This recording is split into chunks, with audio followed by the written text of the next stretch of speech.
നമസ്കാരം. അമേരിക്കയിൽ ക്ലാസ് കട്ടായി ഒഴിവാകാൻ സ്കൂളിൽ ബോംബിടാൻ ഇസ്രായേൽ പ്രധാനമന്ത്രിയോട് ആവശ്യപ്പെട്ട വിദ്യാർത്ഥിനി അറസ്റ്റിലായി. ഫ്ലോറിഡ ഇന്റർനാഷണൽ യൂണിവേഴ്സിറ്റിയിലെ വിദ്യാർത്ഥിനിയായ ഗബ്രിയേല സാൽദാനെയാണ് പോലീസ് കസ്റ്റഡിയിലെടുത്തത്.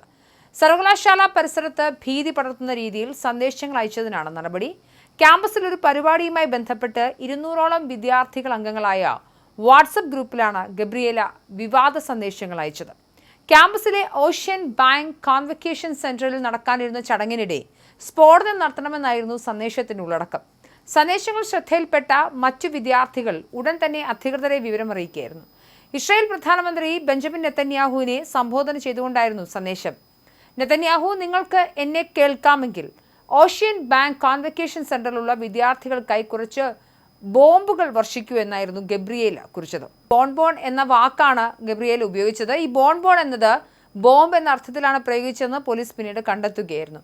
മറ്റൊരു സന്ദേശത്തിൽ കോൺവക്കേഷൻ സെന്ററിൽ ബോംബ് സ്ഫോടനം നടക്കുമെന്നും അതിന് ഉത്തരവാദിത്തം മറ്റൊരു വിദ്യാർത്ഥിക്കായിരിക്കുമെന്നും ഗബ്രിയേല ഭീഷണിയും മുഴക്കിയിരുന്നു. പ്രസന്റേഷനിൽ നിന്നും എങ്ങനെയെങ്കിലും രക്ഷപ്പെടാൻ വേണ്ടിയാണ് താൻ ഇത്തരമൊരു സന്ദേശം അയച്ചതെന്ന് പിന്നീട് പോലീസിനോട് ഗബ്രിയേല സമ്മതിക്കുകയും ചെയ്തു. സന്ദേശങ്ങൾ ഗൗരവകരമാണെന്ന് കണ്ടതിനെ തുടർന്ന് സർവകലാശാല പോലീസ് ഉടൻ തന്നെ അന്വേഷണം ആരംഭിച്ചു.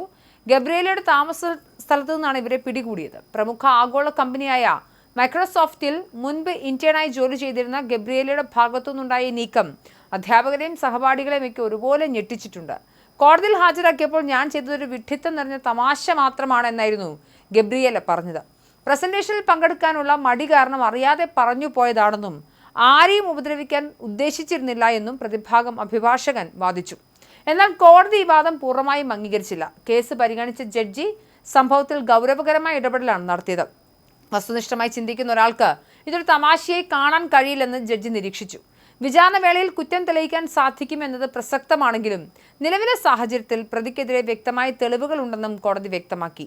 കൊല്ലുമെന്നോ ശാരീരികമായി ഉപദ്രവിക്കുമെന്നോ ഉള്ള രേഖാമൂലമുള്ള ഭീഷണി മുഴക്കിയതിനാണ് ഗബ്രിയേലയ്ക്കെതിരെ കേസെടുത്തിരിക്കുന്നത്.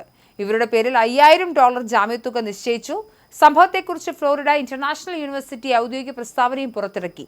സർവകലാശാലയിലെ ഒരു ചടങ്ങിനെതിരെ ഉണ്ടായ ഭീഷണിയെ ഗൗരവത്തോടെയാണ് കാണുന്നതെന്നും വിദ്യാർത്ഥികളുടെ സുരക്ഷയ്ക്കാണ് മുൻഗണന എന്നും അധികൃതർ അറിയിച്ചു.